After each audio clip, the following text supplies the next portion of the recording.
Boa noite a todos, que a graça e a paz de nosso Senhor e Salvador Jesus Cristo seja com a vida de todos vocês. Levante sua mão direita ao céu e repita comigo: Deus é bom, sabe o que faz e tem sempre razão. Aleluia. Convido os amados a abrirem a Santa Palavra de Deus no livro de Apocalipse. Apocalipse capítulo 20.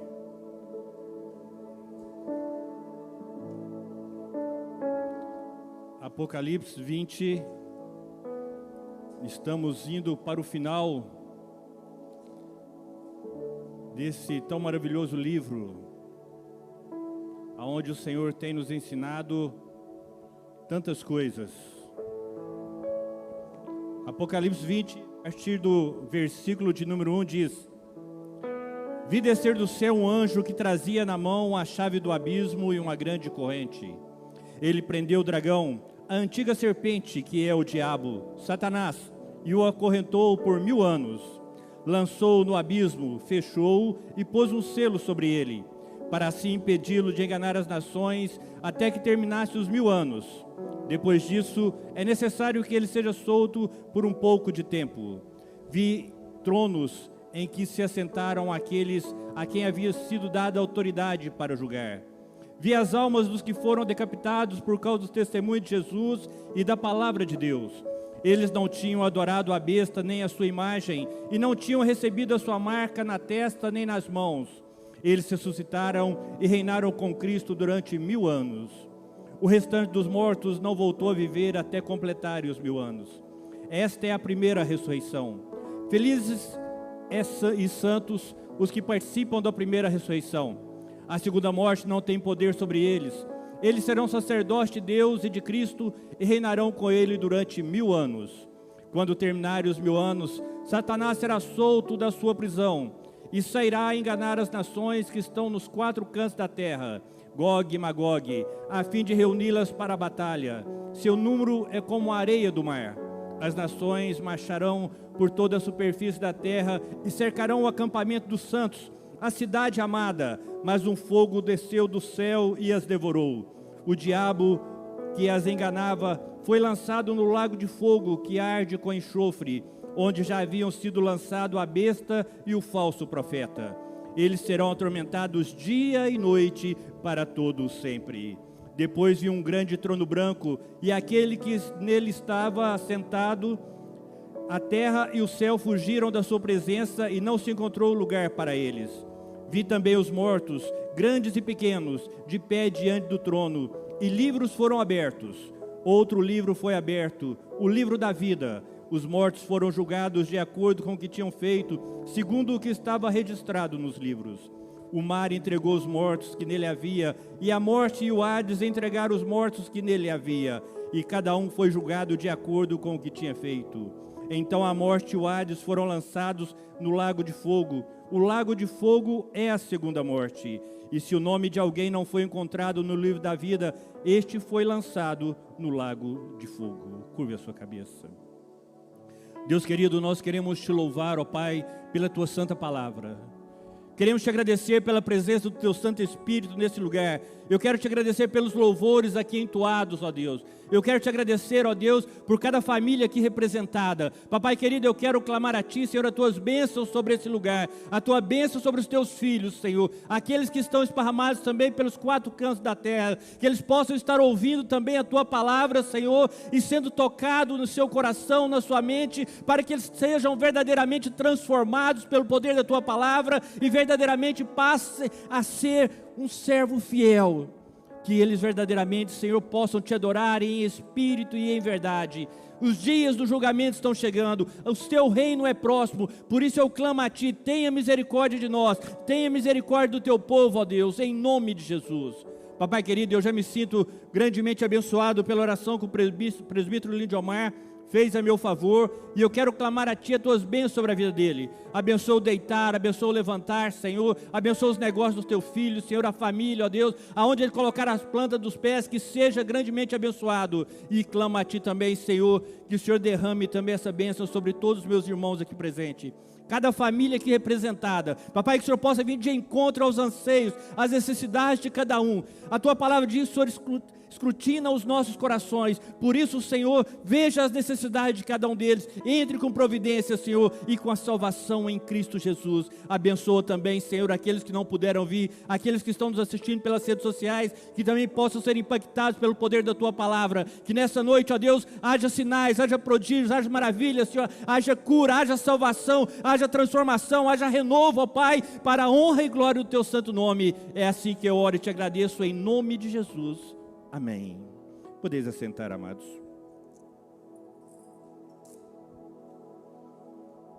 Mantenha sua Bíblia aberta, por favor.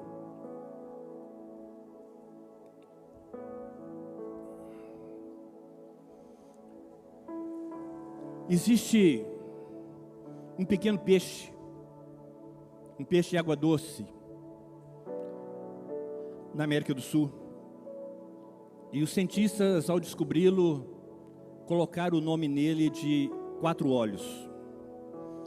E esse pequeno peixe, ele sabe tirar proveito dos 2 mundos. O mundo da superfície e o mundo aquático. Deus, quando fez esse peixe, Ele o desenhou com 2 grandes olhos.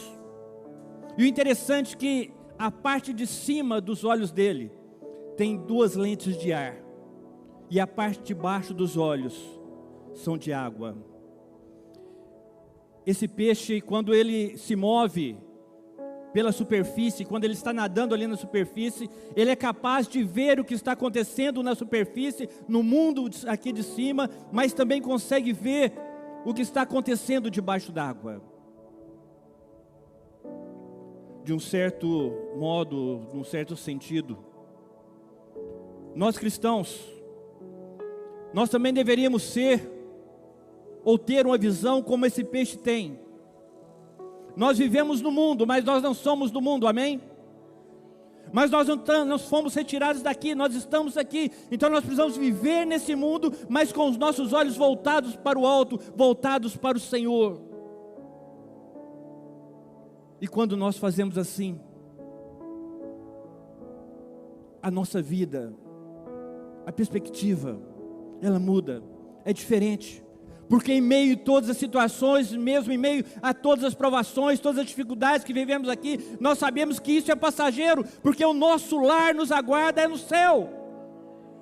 E lá nós temos visto que o Senhor nos promete que é bênção, é alegria, é paz. Então que os nossos olhos verdadeiramente estejam voltados para o alto. O Senhor, na sua oração, Ele fala: Pai, dá os pés que os tire do mundo, mas que os guarde. Mas para o Senhor nos guardar, para o Senhor nos abençoar, nós precisamos estar na presença dEle, amém? E nós precisamos ficar atentos, porque é chegado o reino de Deus. O tema da mensagem dessa noite é o reinado de Yeshua. Amados irmãos, a história angelical e humana, ela, de certo ângulo, colocando de uma forma simplória, ela é apenas um conflito entre o bem e o mal. Um conflito entre Deus e Satanás.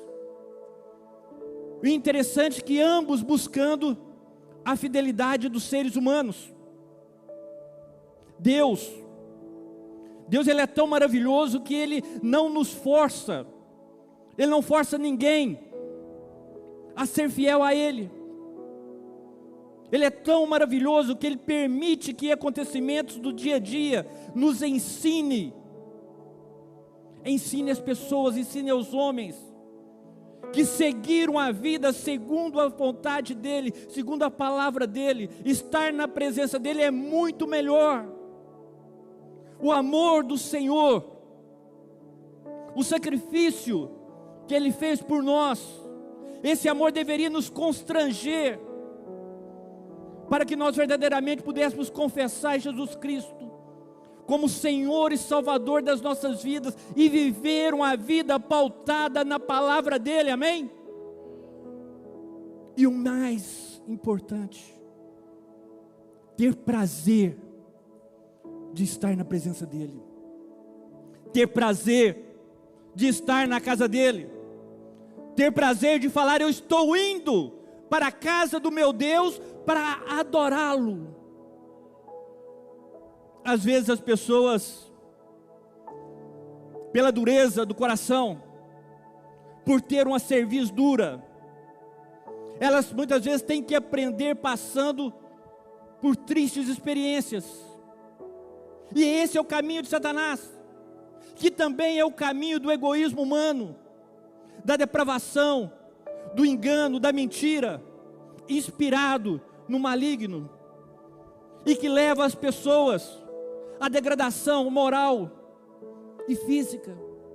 O ser humano, quando ele está longe de Deus, ele caminha a passos largos para o inferno, e muitas vezes não se dá conta disso. O livro de Apocalipse, conforme nós vimos ao longo desses meses, ele descreve várias vezes as intervenções divinas, a própria tribulação que nós lemos aqui, que nós estudamos aqui, que nós ministramos aqui, a ira divina, a intenção do Senhor quando permite essas intervenções, permite esse sofrimento para aqueles que estão afastados do Senhor. A intenção é simplesmente para que a pessoa possa se arrepender dos seus maus caminhos e se voltar para o Senhor. Mas infelizmente o que nós temos visto é que a humanidade, quanto mais sofre, quanto mais dificuldade tem, parece que mais se afasta de Deus. As pessoas falam que confiam em Deus, que vivem a palavra de Deus, mas quando defrontam com qualquer problema, deixam Deus de lado. O Armagedon, que é o começo da parousia, ou seja, a segunda volta de Cristo, é uma dessas intervenções divinas. E o Senhor vem mostrar para nós, Ele vem falar para nós sobre a destruição do anticristo, a ruína dos maldosos poderes malignos. Isso tudo faz parte de um plano de Deus. O projeto de amarrar Satanás, o arcanjo da maldade, é projeto de Deus. Aprendemos, pois, que o programa de Deus, embora envolva muito tempo, e por muitas pessoas eles começam a achar que Deus está demorando demais, mas Deus simplesmente está nos dando tempo, está tendo misericórdia de nós, para que nós verdadeiramente possamos entender o seu amor e nos voltarmos para Ele. E a nossa vida, meus amados irmãos, ela não consegue ter sucesso, nós não conseguimos atingir as bênçãos que sonhamos sem a presença do Senhor ao nosso lado. Ainda que normalmente Deus permita nós aprendermos com os nossos êxitos e equívocos, conservando-se por trás dos acontecimentos, deixando a humanidade, deixando os homens caminhar com seus próprios passos. Eu acredito que a intenção dele é simplesmente ver como nós, como cada um de nós vai usar o seu livre-arbítrio. Contudo, ocasionalmente Ele nos dá a sua ajuda em algo que transcende todas as circunstâncias. Quando nós chegamos naquele ponto que parece que não tem mais jeito, não tem mais solução, olha, eu estou num beco sem saída, o Senhor entra com providência e a bênção nos alcança, amém? Posso ouvir um glória a Deus? A passagem que, ora, nós consideramos nessa noite, é uma passagem de difícil interpretação, principalmente por causa do quiliasmo, ou seja, do milênio. Esse debate entre os teólogos tem consumido mais tempo e energia do que deveria ser necessário. Todavia, eu creio que os dados que nos são apresentados favorecem mais a posição pré-milenista, pois nós entendemos que ela está mais de acordo com o fluxo natural do texto e estabelece uma interpretação mais adequada às orações gramaticais. Se você pegar, se você começar a olhar, se você começar a ler, como nós temos lido ao longo desses meses, vocês vão ver que desde o retorno de Cristo, passando pelo milênio, pelo julgamento final, e chegando agora ao novo céu e à nova terra, é uma sequência lógica. E o propósito desse acontecimento é provar o poder da depravação total humana e demonstrar uma vez por todas a necessidade do castigo eterno. Chega um ponto que Deus fala, basta. A depravação chega num ponto que não tem mais jeito. E aí sim, a justiça de Deus, ela é feita. O milênio, ele é a evidência judicial, clara e explícita, que condenará os habitantes da terra e provará que o seu pecado requer castigo eterno. Em outras palavras, nós podemos entender que os acontecimentos são necessários porque eles estão dentro de um plano de Deus. Veja comigo, versículo 1. Vi descer do céu um anjo que trazia na mão a chave do abismo e uma grande corrente. Ele prendeu o dragão, a antiga serpente, que é o diabo, Satanás, e o acorrentou por 1000 anos. Lançou-o no abismo, fechou-o e pôs um selo sobre ele, para assim impedi-lo de enganar as nações até que terminasse os 1000 anos. João aqui, ele vê um anjo, e esse anjo ele tem a chave do abismo, e junto com essa chave ele tem uma corrente. O texto diz para nós que ele prendeu Satanás por 1000 anos, e que o fechou no abismo até se completarem esses 1000 anos. Segundo Apocalipse 9, versículo 1, nós podemos concluir que o poço do abismo, ele tem uma tampa, que ele pode ser aberta, que ele pode ser fechado, e que ele pode ser selado. Então nós entendemos que a prisão por 1000 anos, isso é, durante o milênio, quando a paz, ela será restaurada na terra, quando a era áurea produzirá um fantástico desenvolvimento em todos os setores humanos, científico, social e espiritual. Nesse período, Satanás não poderá enganar e muito menos seduzir as nações, como acontece hoje. A palavra continua, depois disso é necessário que ele seja solto por um pouco de tempo. Isso também ocorrerá por um decreto divino, para que Satanás possa testar a nova raça. Imaginem, aqui na terra, Cristo reinando aqui, lá em Jerusalém, por 1000 anos. As pessoas vão estar nascendo, a vida vai continuar normal. E muitas pessoas vão nascer durante esse milênio. Então, nesse final, Satanás é solto para quê? Para aquelas pessoas que nasceram durante o milênio possam sentir, ser provados como nós somos, passar pelo que nós passamos, para depois sim, verdadeiramente provarem a sua fidelidade a Deus. Agora vejam que estranho, talvez poderíamos falar até que absurdo, mesmo vivendo no mundo perfeito, ainda não é o céu, mas será um mundo perfeito.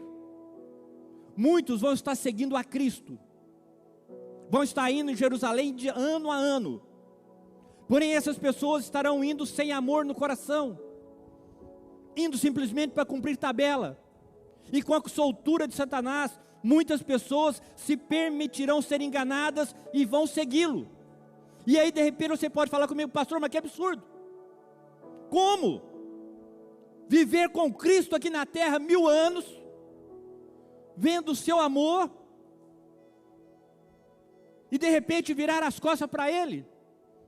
E eu respondo para você, sim, meu amado, é um absurdo. Tão absurdo quanto as pessoas hoje que têm o Espírito Santo dentro de nós, entristecer o Espírito Santo, virar as costas para o Espírito Santo, deixar de obedecer a palavra de Deus, deixar de viver a palavra de Deus, e viver uma vida egoísta, segundo os padrões do mundo. Realmente é um absurdo, tanto lá como cá.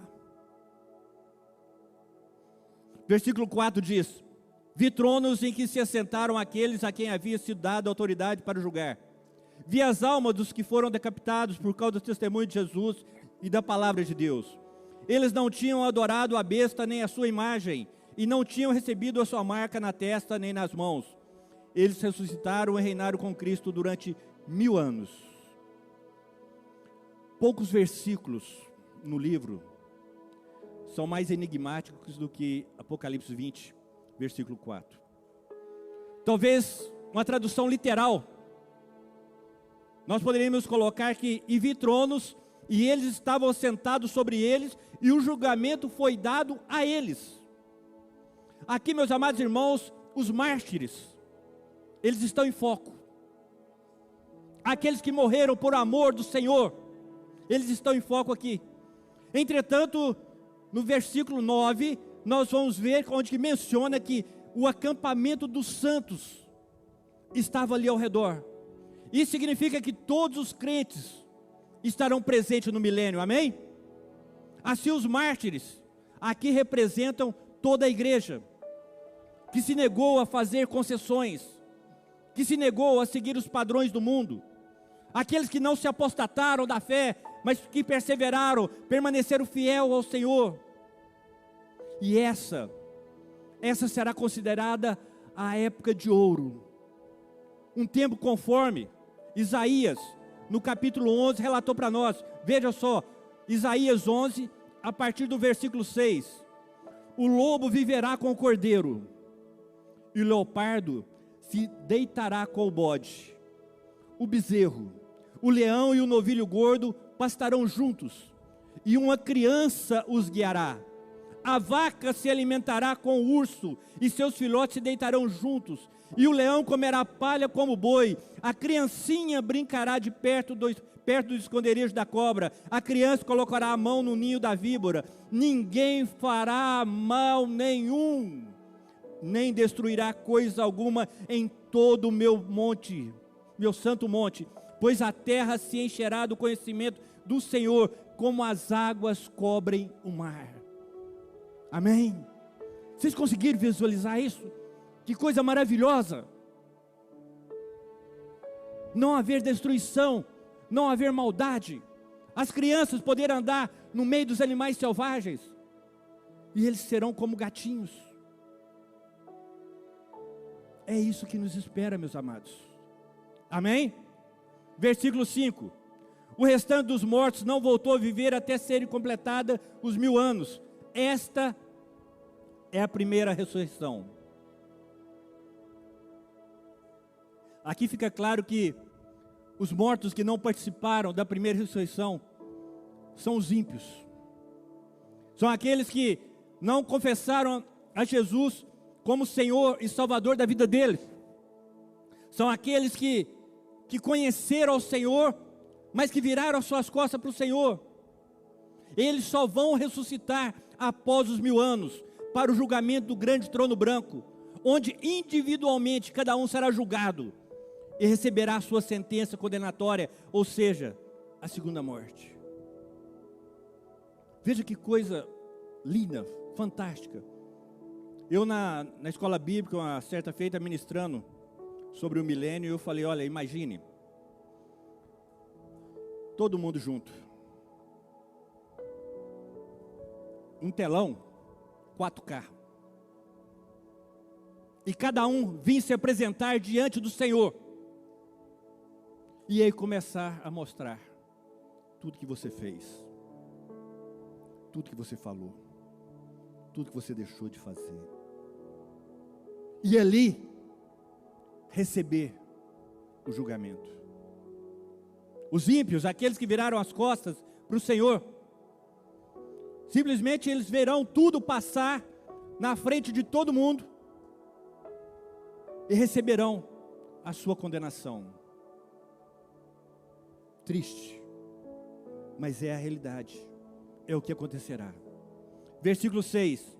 Felizes e santos os que participam da primeira ressurreição. A segunda morte não tem poder sobre eles. Serão sacerdotes de Deus e de Cristo e reinarão com Ele durante 1000 anos.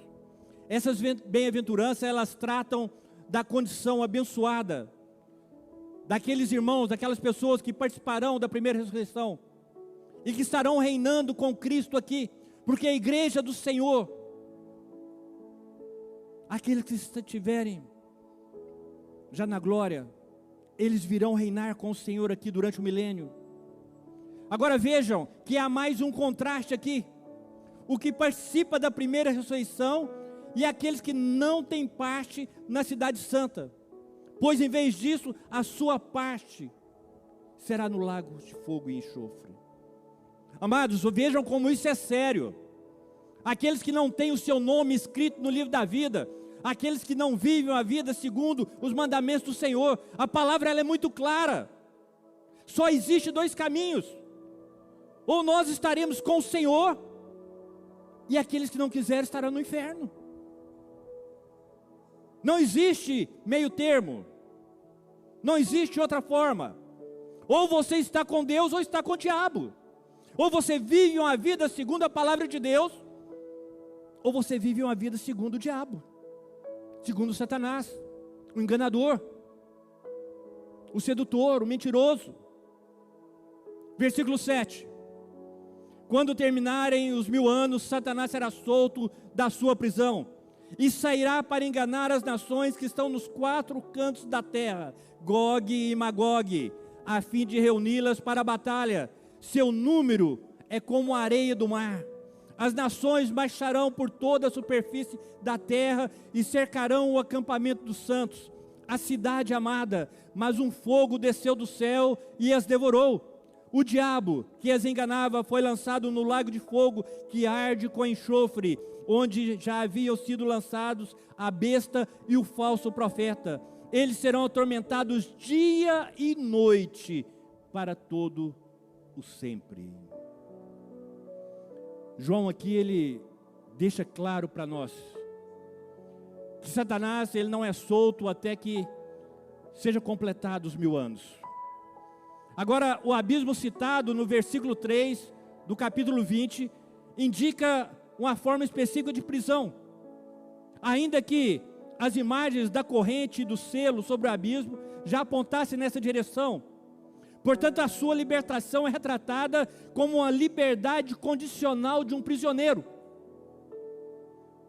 Ele estava preso, será colocado numa liberdade condicional,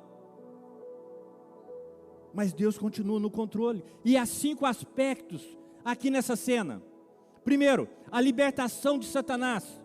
Segundo, o engano das nações pelo diabo e a reunião delas para a batalha final. Terceiro, o cerco ao povo de Deus. Quarto, o fogo que desce do céu para devorar as nações. E quinto, o lançar Satanás no lago de fogo. Novamente aqui, meus amados irmãos, nós vemos o dualismo modificado de Apocalipse. E isso é evidente aqui para nós. Observe que são 2 forças envolvidas na guerra. Nós sabemos e percebe-se pela leitura da palavra que elas não são equivalentes. A suposta batalha, uma vez mais, é um evento que praticamente não vai acontecer. Eles vão juntar para batalhar contra o povo de Deus, contra a cidade santa, contra o Senhor. Mas antes mesmo da batalha começar, nós vemos que os inimigos do Senhor serão destruídos. Deus é soberano e absolutamente vencedor, amém? Versículo 11: depois vi um grande trono branco, e aquele que nele estava sentado. A terra e o céu fugiram da sua presença, e não se encontrou lugar para eles. Vi também os mortos, grandes e pequenos, de pé diante do trono, e livros foram abertos. Outro livro foi aberto, o livro da vida. Os mortos foram julgados de acordo com o que tinham feito, segundo o que estava registrado nos livros. O mar entregou seus mortos que nele havia, e a morte e o Hades entregaram os mortos que nele havia, e cada um foi julgado de acordo com o que tinha feito. Depois da fórmula característica que nós temos percebido no livro de Apocalipse, o então vi, para indicar que uma nova visão está sendo mostrada. João Vega introduz aqui para nós uma nova cena que remete à visão lá de Apocalipse 4, no versículo 2. em que ele atravessou a porta do céu e viu um trono com alguém assentado nele. Naquela passagem, a imagem ressaltava a majestade de Deus, o Deus Todo-Poderoso sentado em seu trono. Agora, nessa cena atual, apresenta um juiz sentado em seu trono, e diante dele, o próprio universo, ele se encolhe, porque Jesus, meus amados irmãos, ele é o justo juiz, à frente de quem todos deverão comparecer. Aqueles que rejeitaram Jesus como seu advogado, vão ter que comparecer diante dele como juiz. Naquele dia, 7 livros serão abertos, e todas as pessoas serão julgadas, segundo o que está escrito nos livros. Nós precisamos entender que o julgamento será pelas palavras proferidas pela nossa boca, palavras vãs, pelas obras, pela omissão, pelos pensamentos. Precisamos entender, meus amados irmãos, que a graça de Deus e a responsabilidade humana, elas caminham juntas. Não é simplesmente a graça de Deus, estou vivendo o período da graça, então eu posso ficar à vontade, posso fazer o que eu quiser. Não, você tem responsabilidade. Não é porque você é um predestinado ou escolhido que você pode fazer o que você quer. Aliás, se você é, você não faz. Pelas obras, ninguém poderá ser justificado diante de Deus. Pelas obras, todos nós somos indesculpáveis diante de Deus. E no juízo final, ele será um pouco diferente dos tribunais aqui da terra. Nós temos advogados aqui, doutora Camila, doutor Guilherme, futura doutora Lindinha, e eles sabem muito bem como funciona o tribunal. Lá terá juiz, mas não terá jurados. Lá terá acusação, mas não vai ter advogado de defesa. Lá vai haver sentença, mas não vai ter recurso de apelação. A única maneira de escapar desse julgamento é confiar agora no Senhor, é entregar a nossa vida para o Senhor, é realmente mudar de vida,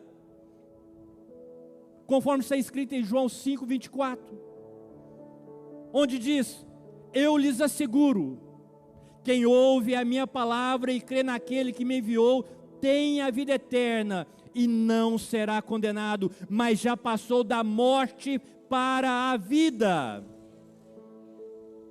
Louvado seja Deus. Versículo 14: e a morte e o Hades foram lançados no lago de fogo. O lago de fogo é a segunda morte.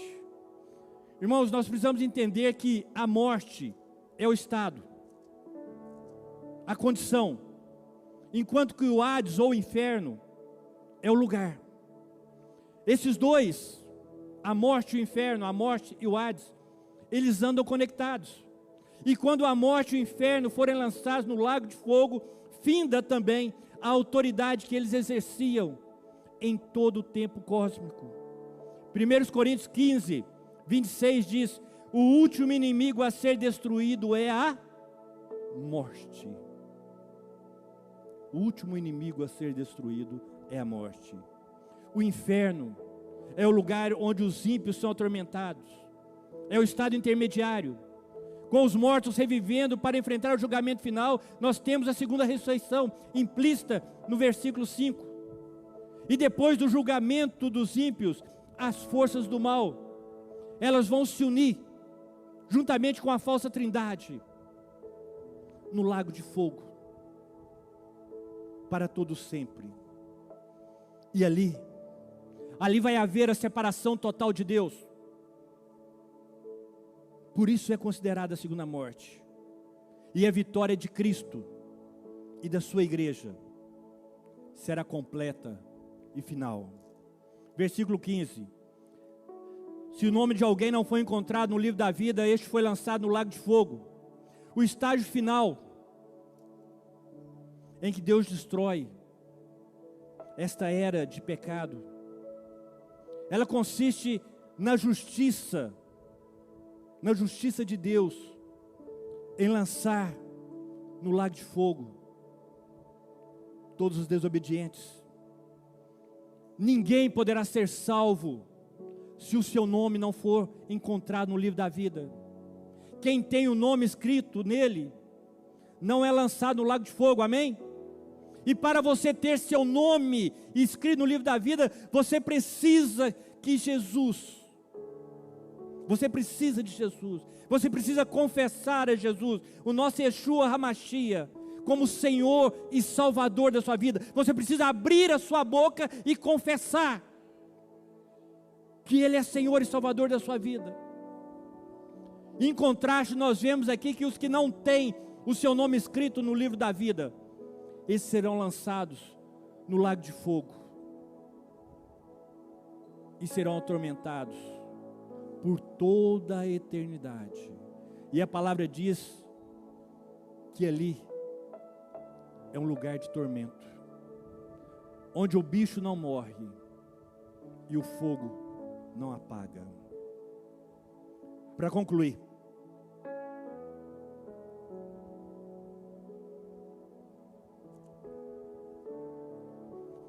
o julgamento do grande trono branco, ele decorre naturalmente do período milenar, como uma resposta necessária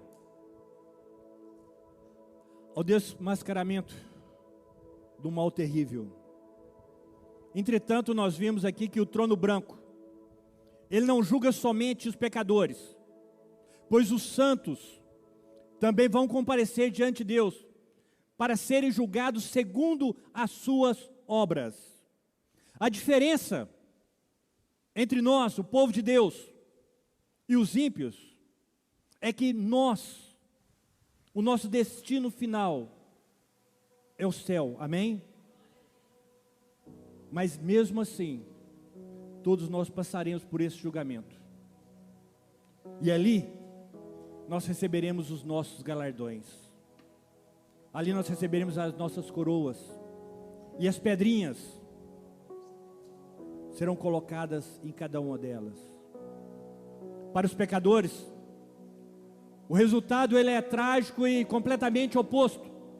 Eles também serão julgados segundo as suas obras, mas o seu destino é o lago de fogo, porque rejeitaram, porque ouviram o Evangelho, ouviram falar do Senhor, ouviram falar que existia uma saída, que existia um caminho, que existia um manual de instrução, que nós deveríamos obedecer, que nós deveríamos seguir, e eles não quiseram, eles recusaram, eles viraram as costas para o Senhor. E fazendo uma analogia, se nós entendermos que o céu ele é acentuadamente maior e melhor do que o quadro apresentado em Apocalipse 21, do versículo 1 ao 22, versículo 5. Então nós também precisamos entender que a condição eterna daqueles que estarão indo para o lago de fogo, ele também será acentuadamente pior do que a descrição que nós encontramos aqui. E eu quero perguntar para mais uma vez para você nessa noite: qual é a sua escolha? O que você quer para você? Aonde você quer passar a eternidade? E não adianta vir falar para mim: pastor, eu quero ir para o céu, que todo mundo quer. Pode perguntar para qualquer pessoa: você quer ir para onde? Eu quero ir para o céu. Mas não quer viver de acordo com a palavra de Deus, não quer obedecer os mandamentos de Deus, não quer ter uma vida na presença do Senhor, não quer trabalhar na obra do Senhor, não tem prazer de estar na casa do Senhor, não tem prazer em adorar o Senhor. Existe uma grande separação, uma grande diferença entre querer e ser, entre querer e fazer. Por isso que o Espírito Santo nessa noite, ele vem mais uma vez nos exortar olhe para o seu interior. Feche seus olhos, curva a sua cabeça. Faça uma autoanálise. Veja se você está vivendo uma vida segundo a vontade de Deus. Ou será que nós estamos nos deixando ser levados pelas coisas do mundo? Hoje ainda você tem oportunidade. Hoje ainda você pode fazer um concerto com Deus. Hoje você ainda tem a oportunidade para mudar a sua vida. Hoje você pode se arrepender dos seus maus caminhos. Hoje você pode se voltar para Jesus. Hoje você pode confessar com a sua boca que Jesus é Senhor e Salvador da sua vida. E o Espírito Santo fala para nós essa noite: escolha hoje a quem você vai servir. Escolha hoje aonde você quer passar a eternidade.